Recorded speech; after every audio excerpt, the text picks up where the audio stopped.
마가복음 4장 14절부터 20절까지 제가 봉독해 드리겠습니다. 뿌리는 자는 말씀을 뿌리는 것이라.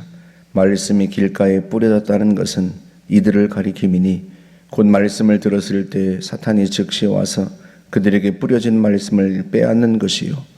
또 이와 같이 돌밭에 뿌려졌다는 것은 이들을 가리킴이니 곧 말씀을 들을 때 즉시 기쁨으로 받으나 그 속에 뿌리가 없어 잠깐 견디다가 말씀으로 인하여 환난이나 박해가 일어나는 때에는 곧 넘어지는 자요. 또 어떤 이는 가시떨기에 뿌려진 자니 이들은 말씀을 듣기는 하되 세상의 염려와 재물의 유혹과 기타 욕심이 들어와 말씀을 막아 결실하지 못하게 되는 자요. 좋은 땅에 뿌려졌다는 것은 곧 말씀을 듣고 받아 30배나 60배나 100배의 결실을 하는 자니라. 아멘.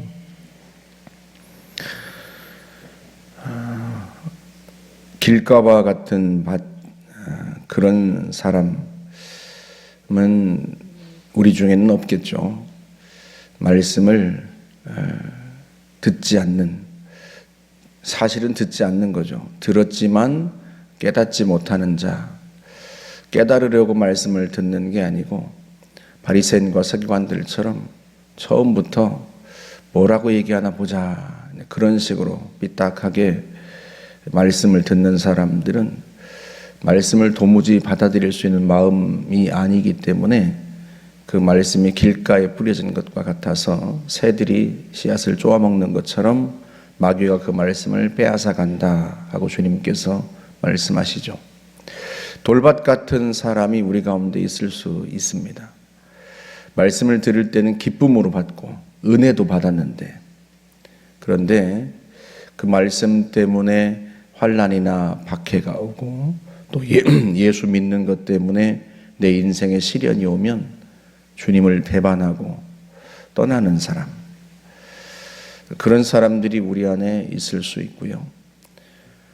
그런 경험들이 우리에게 있을 수 있죠. 세 번째로 가시떨기에 뿌려진 씨앗과 같은 그런, 이 사람들은 어떤 사람들을 가리키는가 하면 주님 말씀하시기를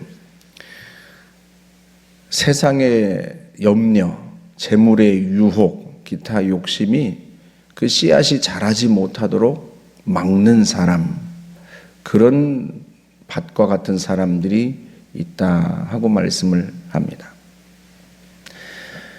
여러분, 열매를 맺으려면요, 씨앗이 열매를 맺으려면 일단은 뿌리를 내려야 되고 그 다음에는 자라야죠. 그렇지 않겠습니까? 근데 그 자라는 것을 막는 것이 있다는 거예요. 첫 번째가 세상의 염려입니다.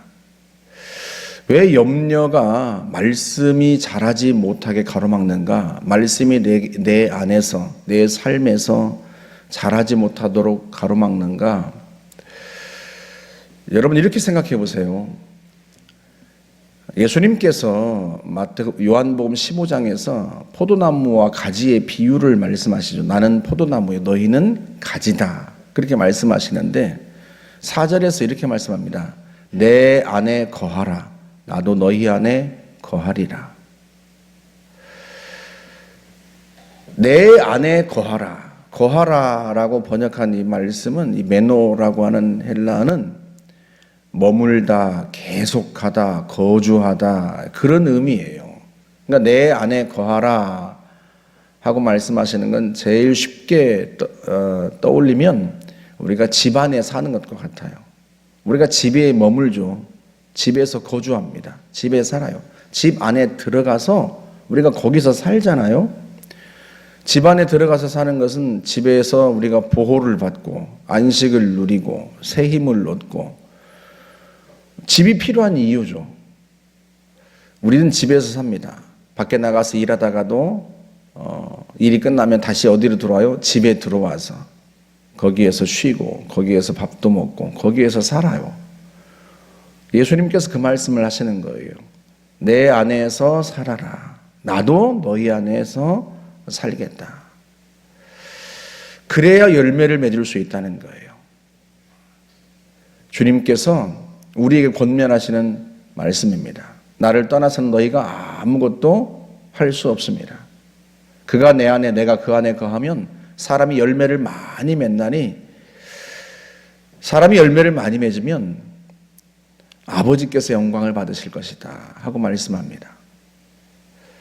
그러니까 우리가 예수 안에서 살아야 되는데 예수 안에서 살면 제일 먼저 어떤 은혜가 우리에게 있는가 하면 염려가 사라져요.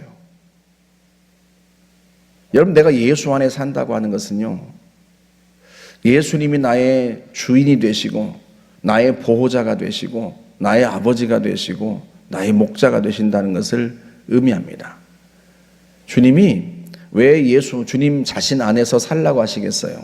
주님이 우리를 책임지시기 때문에 그렇습니다. 집이 우리를 보호하는 것처럼, 태풍이나 비바람으로부터 집이 우리를 보호하는 것처럼, 그렇게 집 안에 있으면 우리가 안식을 누리는 것처럼 우리가 예수 안에서 살면 우리가 안식을 누리고 주님이 우리를 보호하신단 말이죠. 그런데 우리가 염려로 가득한다고 하는 것은 무슨 의미인가 하면 주님이 나를 보호하실 수 없을 거야, 이 집이 나를 보호할 수 없을 거야, 이렇게 생각하는 것과 같거든요. 비바람이 부는데, 태풍이 오는데 집 안에 있으면서 나는 태풍 때문에 죽을 거야, 나는 비바람 때문에 날아갈 거야, 이렇게 생각하는 사람은 없잖아요. 일단 집에 들어오면 아유 살았다, 안전하다, 이렇게 생각한단 말이죠. 예수 안에 사는 것이 그런 것입니다. 주님이 우리의 보호자가 되세요. 주님은 이 세상 모든 것보다 크신 분이에요. 이 세상에서 우리를 위협하는 그 어떤 위험이나 그 어떤 세력보다도 크신 분이 우리 주님이세요. 그러면 주님이 우리를 보호하실 수 있단 말이죠.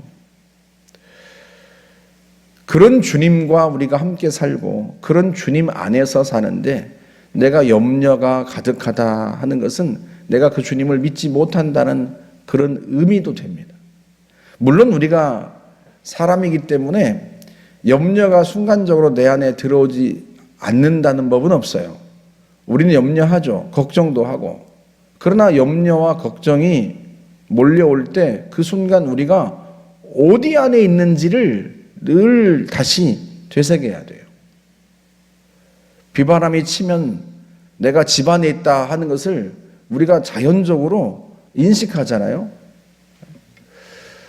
그것처럼 걱정되는 일이, 염려가 되는 일이 우리에게 생긴다고 하더라도 그 순간은 잠깐 염려할 수 있지만 곧바로 주님이 계시지, 예수님이 계셔, 내가 예수 안에 있어, 주님이 나를 보호하셔, 그 주님에 대한 믿음으로 맞서야 하는 거죠. 여러분 생각해 보세요. 여러분의 자녀가 대학에 들어갔는데 등록금이 없다고 걱정하고 염려하고 있다고 하면 여러분 무슨 생각이 들겠어요? 그 옆에서 얼마나 우습겠어요. 야, 네가 그걸 왜 걱정해? 엄마 아빠가 알아서 하는데. 아니야, 등록금을 내야 되는데 돈이 없어. 너 진짜 웃긴다. 야, 누가 너보고 등록금을 내래? 엄마 아빠가 다 내준다고. 왜 그래? 아니야, 내가 돈이 없다고. 그러고 있으면 여러분 무슨 생각이 들겠어요? 이놈이 지금 무슨 생각을 하고 있는 거야? 이 녀석이 지금 제정신이야 지금? 왜 이러지 이 녀석이 지금? 여러분 그러지 않겠습니까?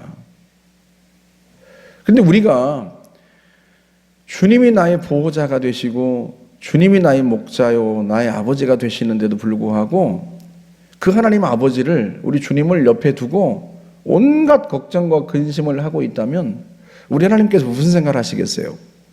이 녀석이 내가 옆에 있다는 걸 모르나? 또는 이 녀석이 나를 못 믿나? 이렇게 생각하시지 않겠습니까? 베드로전서 5장 7절에서 베드로 사도가 성도들에게 권면합니다. 너희 염려를 다 주께 맡기라. 왜요? 왜 주님께 맡기라고 하죠?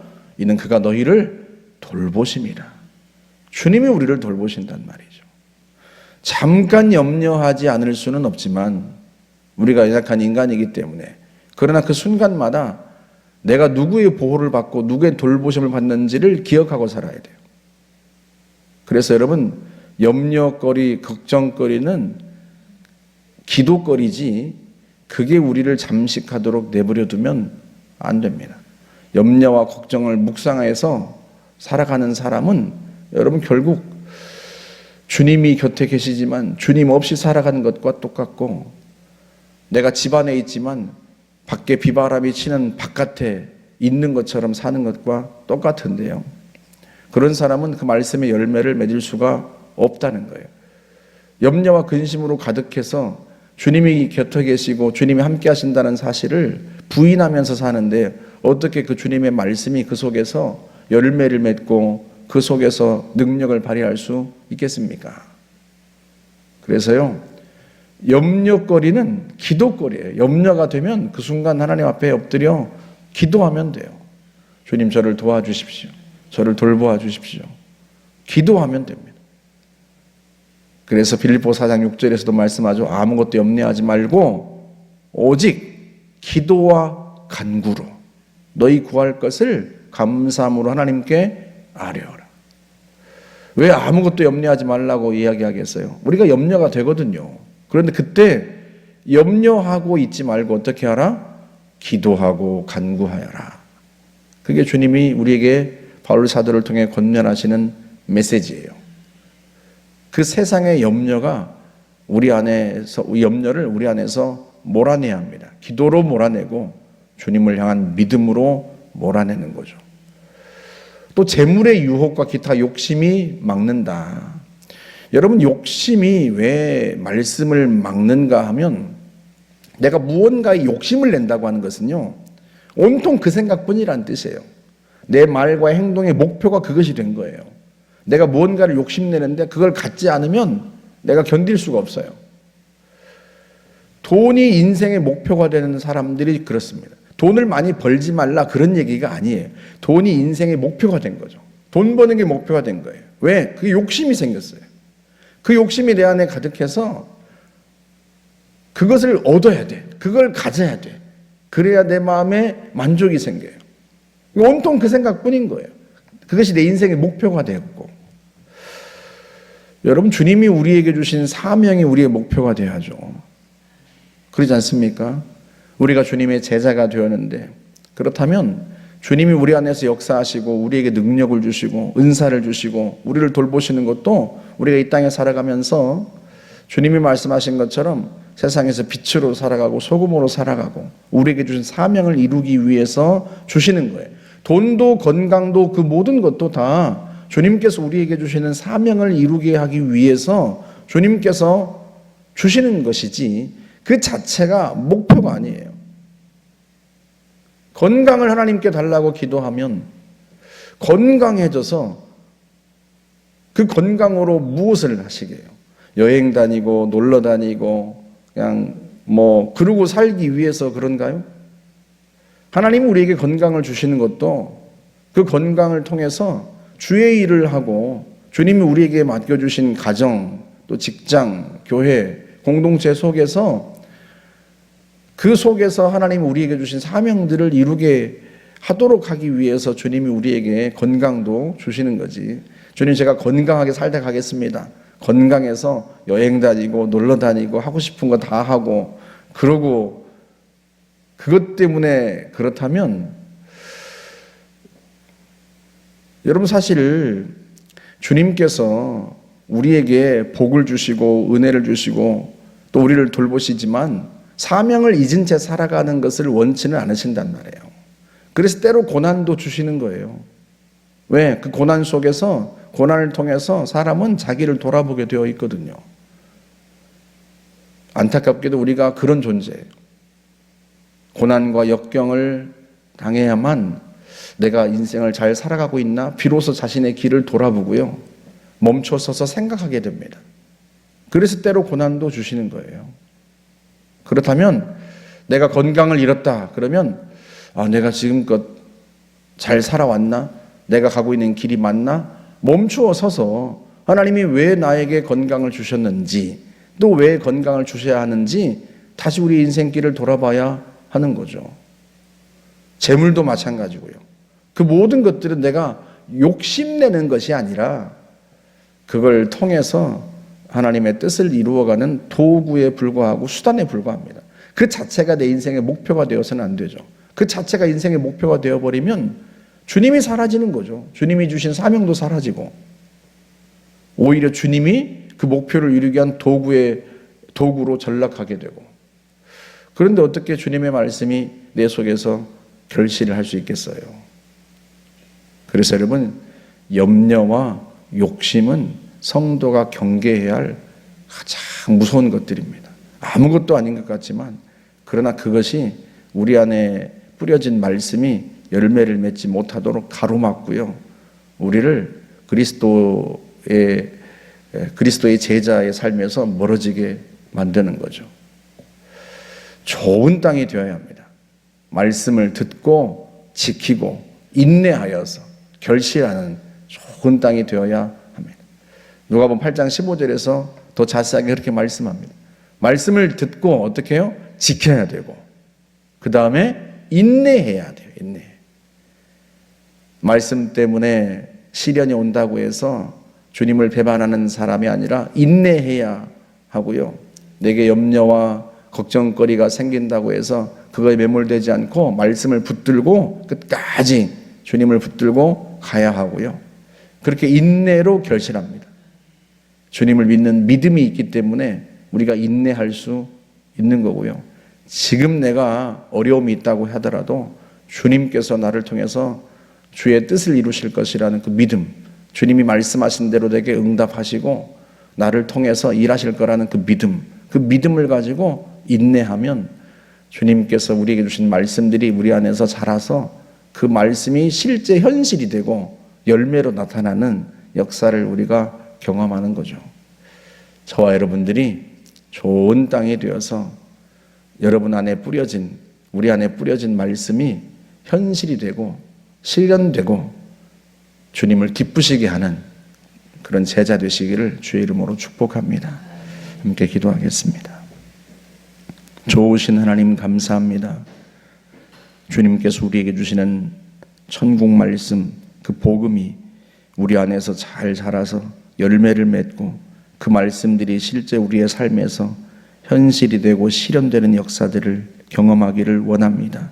이를 통하여 주님이 기뻐하시고 우리 모두에게도 기쁨이 넘치게 하여 주옵소서.